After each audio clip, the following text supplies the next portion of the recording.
नमस्कार, आपण पाहत आहात श्याम सुंदर माने इन्स्पायरिंग यू हा YouTube channel. Personality development, spoken English, soft skills आणि करिअर गायडन्स या संदर्भातले एकापेक्षा एक सरस व्हिडिओ आपण आपल्या चॅनलच्या माध्यमातून बनवत असतो आणि तुमच्यापर्यंत ते अगदी मोफतपणे शेअर करत असतो.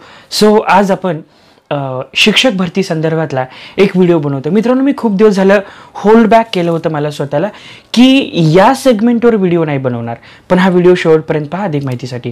की सुरुवातीला मी जसं म्हणालो की सर्वात प्रथम मीच बेसिकली असं म्हणालो होतो की इंटरव्ह्यू होणार, ते आता झाले.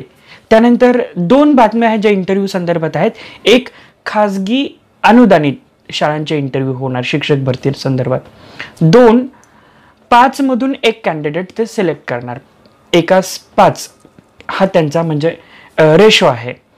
त्यानंतर आता ह्याच्या पुढची कुठलीच बातमी यायला तयार नाही आहे. म्हणजे आता ॲक्च्युली काही 2-4 दिवसात 4-6 दिवसात ॲडव्हर्टाईज येईल. सॉरी, 2-4 दिवस नाही, 22 जानेवारी किंवा 23 जानेवारीच्या आसपास ॲडव्हर्टाईज येईल. पण मग ती ॲडव्हर्टाईज येईपर्यंत हा स्ट्रक्चर आतापर्यंत रेडी असायला पाहिजे होता किंवा आउट असायला पाहिजे होता. पण कुठल्याही अधिकृत सूत्रांकडून अशी माहिती उपलब्ध होत नाहीये की इंटरव्ह्यू किती मार्कचा असेल, एक इंटरव्ह्यूचं स्ट्रक्चर काय असेल. म्हणजे साधारणतः इंटरव्ह्यूचं एक स्ट्रक्चर असतं, फॉर्मॅट.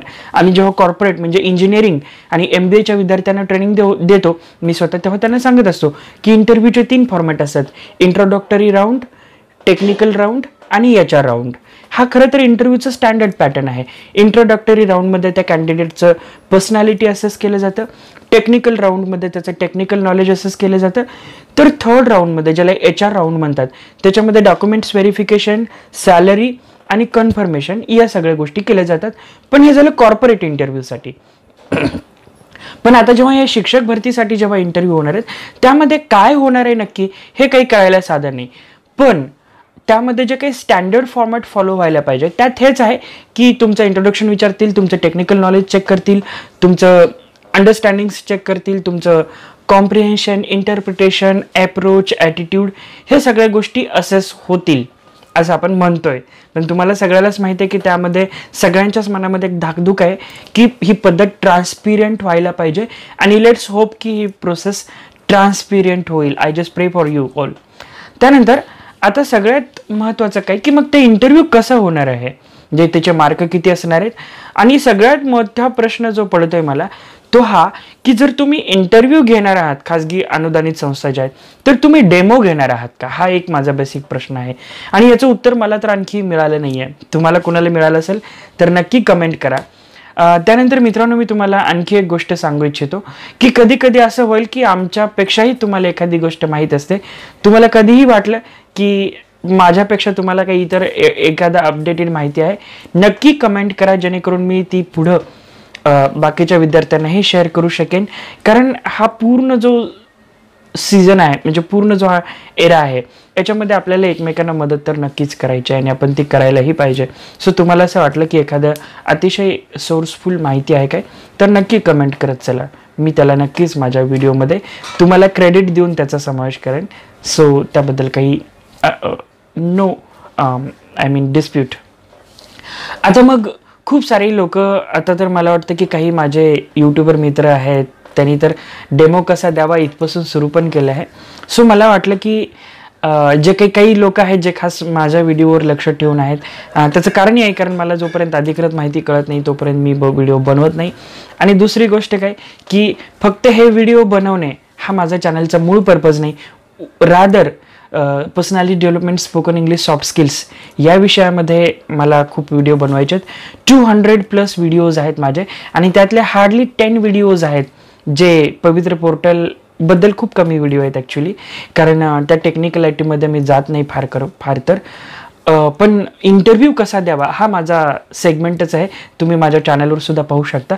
पण आतापर्यंत मी कॉर्पोरेट म्हणजे इंजिनिअरिंग आणि MBA विद्यार्थ्यांसाठी किंवा परवा झालेले जे न्यायालयाच्या ज्या भरती आहेत खूप साऱ्या विद्यार्थ्यांना फायदा झाला, त्यांनी मला थँक्स पण म्हणलं. तुम्ही त्याही कमेंट पाहू शकता जाऊन. आता डेमो होणार आहे का हा सगळ्यात मोठा प्रश्न आहे. तुम्ही जर मला विचारलं की सर डेमो घेतले होते का, तर मी असं म्हणेन की 9वी, 10वी, 11वी, 12वीला तरी आय गेस डेमो घेतले गेलेले आहेत.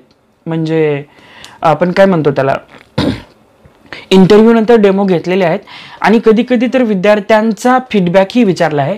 पण हे कधी झाले, जेव्हा संस्थाचालक स्वतःच ही भरती करत होते, जेव्हा त्यांना पवित्र पोर्टल किंवा अशी काही गव्हर्नमेंट बॉडी नव्हती, काही गव्हर्नमेंटचं काही मेकॅनिझम नव्हतं, त्यावेळेस मात्र हे इंटरव्ह्यू घेतले गेलेले आहेत. कधी कधी तर विद्यार्थ्याचा फीडबॅकही घेतला गेलेला आहे. सो मी असा विचार केला की चला आपण इंटरव्ह्यू कसा द्यायचा, हे तर इंटरव्ह्यू द्यायचा फिक्स आहे. इंटरव्ह्यू कसा द्यायचा याच्याबद्दल खूप सारे व्हिडिओ, 7 व्हिडिओज आहेत, ते पहा तुम्ही. तुम्हाला इन्साईट येईल, थोडं इंटरप्रिट करू शकाल तुम्ही काय असेल नक्की इंटरव्ह्यूमध्ये. शिवाय ही सगळी प्रोसेस आहे ती पहिल्यांदा होते. त्याच्यामुळं आय बेट यू की जे इंटरव्ह्यू घेणार आहेत ते सुद्धा यूट्यूबवरच पाहतील की इंटरव्ह्यू कसा घ्यावा. कारण का माहिती आहे का की हा जो सगळी प्रोसेस आहे ती खूप पहिल्यापासून होत आहे. कधी कधी तर मला असं वाटतं गमतीनं की इंटरव्ह्यू कसा घ्यावा याचे पण व्हिडिओ बनवावे. बघूया, सध्या तर काही वेळ नाही. पण इंटरव्ह्यू मध्ये जर तुम्हाला डेमो हा कंटेंट इन्क्लूड केला तर डेमो द्यायची तुमची तयारी असली पाहिजे. आता डेमो द्यायची तयारी करायची म्हणजे नक्की काय करायचं?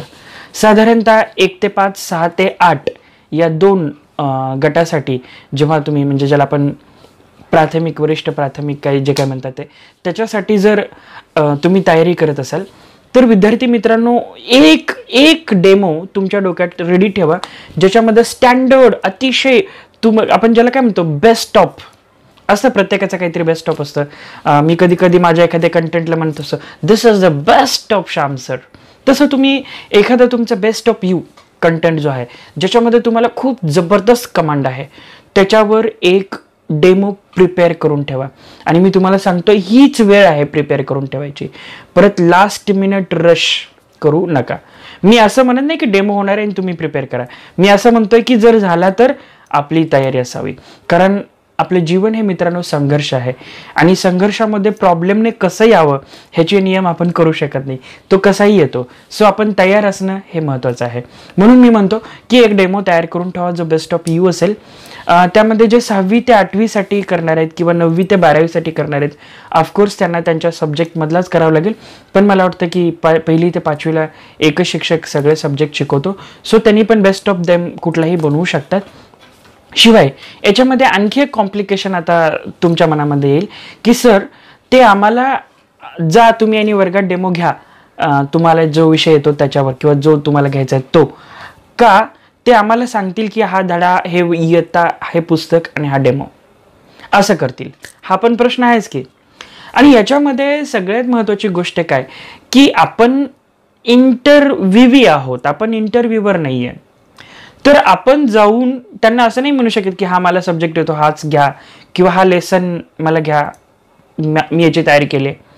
हां, तुम्हाला एक ॲडेड बोनस असू शकतं की त्यांनी ॲज यू विश यातला कुठलाही एक घ्या म्हणलं तर तुम्ही यू कॅन. पण जर समजा तुम्हाला त्यांनी सांगितलं तर ते निश्चितपणे तुम्हाला वेळही देतील, अर्धा तास काहीतरी वेळ देतील आणि म्हणतील की हे पुस्तक ही येता एवढ्या वाजता पिरियड आहे, हा डेमो तुम्हाला द्यायचा आहे. अशा वेळेला तुम्हाला काय करायचं आहे की तुम्ही आता तुम्हाला बीएडचा तो लेसन प्लॅन आठवावा लागेल की आपण लेसन कसा घेतो. भले तुम्हाला एखादा लेसन लेक्चर मेथडने अतिशय उत्तम घेता येत असला तरी तुम्हाला ती inductive method, deductive method, discussion method, brainstorming, demonstration असे खूप सारे कंटेंट आहेत की ज्याच्यावर तुम्हाला प्रिपेअर करायचं आहे. तुम्ही जर डेमो द्यायची प्रिपरेशन करत असाल तर तुम्हाला काय काय प्रिपरेशन करायचे, लर्निंग आउटकम का असेल, लर्निंग ऑब्जेक्टिव्ह का असेल, टीचिंग एड काय असतील, माझी क्वेश्चनरी काय असेल विद्यार्थ्यांसाठी, माझी ॲक्टिव्हिटी काय असेल विद्यार्थ्यांसाठी, आणि ज्याला आपण काय म्हणतो लर्निंग आउटकम काय असतील, ह्या सगळ्या गोष्टी. किंवा मी टीचिंग मेथड कुठली वापरेल, डिस्कशन मेथड वापरेल, डेमॉन्स्ट्रेशन मेथड वापरेल, ग्रामर कम ट्रान्सलेशन मेथड वापरेन, कुठली मेथड वापरणार आहे, या सगळ्या गोष्टी तुमच्या डोक्यात असल्या पाहिजे. शिवाय तुम्ही जे काही तुम्हाला वेळ मिळेल, आता कधी कधी डेमोमध्ये असंही होईल की समजा खूप सारे कॅन्डिडेटचे इंटरव्ह्यू आहेत आणि त्याच्यानंतर डेमो आहेत, तर प्रत्येकाला जो काही स्टँडर्ड 35-40 मिनिटाचा जो काही तुमचा लेक्चर ड्युरेशन आहे तोच देतील तुम्हाला अख्खा, असंही नाही. कदाचित असं होईल की तुम्हाला डेमो द्या म्हणतील, 1-2 निरीक्षक बसतील आणि 5-10 मिनिटात ओके, इट्स ओके, थँक्यू असं म्हणतील. सो तुम्हाला पूर्ण लेसनची तयारी करायची. शिवाय तुम्ही असंही समजू नका की एक पिरियडमध्ये एक पाठ संपला पाहिजे, असंही काही नाही. फक्त तो टाइम अचीव झाला पाहिजे. That is important. त्यानंतर ॲक्टिव्हिटीला नक्की प्लॅन करा. आता ऐन वेळेला काय ॲक्टिव्हिटी घेणार तुम्ही, क्वेश्चनरी अशी बनवा की ते ॲक्टिव्हिटी फील होईल. म्हणजे वेब चार्ट किंवा ट्री डायग्राम किंवा त्यांच्या रेग्युलर लाईफमधलं एखादं उदाहरण वगैरे वगैरे तुम्ही काय करू शकता, त्यांना देऊ शकता. तर ते एक तुमचं काय असलं पाहिजे, प्लॅन असलं पाहिजे. त्याशिवाय काय की तुम्ही जो लेसन जो काही कंटेंट घेणार आहे त्याचं व्यवस्थित सबटायटल बोर्डवर टाकणे किंवा टायटल आणि मग त्याच्या खाली सबटायटल टाकणे, बोर्डचे 2 भाग करणे, एका पार्टमध्ये त्यातले डिफिकल्ट वर्ड, इम्पॉर्टंट पॉईंट, काही फॅक्ट्स असतील तर त्या लिहिणे, दुसऱ्या पार्टवर तुम्ही काही प्रश्न विचारणार असतात तर ते प्रश्न लिहिणे किंवा थिंग्स टू रिमेंबर ह्या दुसऱ्या पार्टमध्ये ठेवा. आणि एक लक्षात घ्या की तुम्ही जेव्हा लेसन घेताय तेव्हा तुमच्या लेसनचा पूर्ण सार बोर्डवर लेक्चर संपेपर्यंत असला पाहिजे. आणि तुम्ही जर विद्यार्थ्यांना प्रश्न विचारत असाल तर त्या प्रश्नातले आन्सर्स बोर्डवर असू नये याची काळजी तुम्हाला काय करायची आहे, घ्यायचे आहे. शिवाय विद्यार्थ्यांना तुम्हाला काही प्रश्न विचारायचे आहेत आणि ते प्रश्न विचारताना तुम्हाला एसनो टाईप क्वेश्चन विचारायचे नाहीत. मुलांना बोलतं करायचं आहे. म्हणजे फॉर एक्झाम्पल एखादा स्वच्छतेवरचा एखादा कंटेंट तुम्ही शिकवताय आणि मग स्वच्छता म्हणजे काय किंवा एखादं समजा द स्क्विरल नावाची कविता आहे आणि तुम्ही ती कविता शिकवताय तर त्यांना तुम्ही स्क्विरल, ज्याला आपण खार म्हणतो मराठीत खारुताई, तर तुम्ही खारुताई पाहिली आहे का, याचं उत्तर कॉमनली सगळी मुलं हो पाहिली आहे असं देतील. मग असा प्रश्न नाही विचारायचा.